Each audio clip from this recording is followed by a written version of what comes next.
I finanzieri del comando provinciale di Palermo hanno sequestrato 2 tonnellate di sigarette di contrabbando rinvenute all'interno di 2 furgoni sottoposti a controllo a Palermo, in particolare nel corso di specifiche attività anticontrabando e anticontraffazione. Una pattuglia del nucleo di polizia economico-finanziaria di Palermo ha sottoposto a controllo 2 furgoni in via Ernesto Basila. Un'accurata ispezione dei mezzi operata dai finanzieri permetteva di rinvenire complessivamente 10.000 stecche di sigarette di contrabbando, riportando i marchi Merit e Chesterfield. Le sigarette, per un peso complessivo di 2.000 kg, sono state prontamente sottoposte a sequestro, impedendone l'immissione sul mercato nero della città, che avrebbe fruttato al dettaglio ricavi per circa 350.000 euro.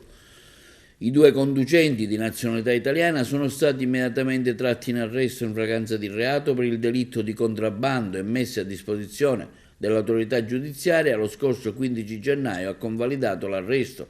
Prosegue senza sosta l'attività della Guardia di Finanza a contrasto dei traffici illeciti, per la tutela della sicurezza economico-finanziaria dei cittadini e della concorrenza, mantenendo costantemente alta l'attenzione verso i fenomeni illeciti utilizzati per finanziare le associazioni criminali. Una costante azione di contrasto al fenomeno del contrabbando di sigarette, che ancora oggi rappresenta un crimine diffuso e ben organizzato e contribuisce altresì a difendere la salute dei consumatori rispetto ai rischi derivanti dalla totale mancanza di controlli sulla qualità dei prodotti.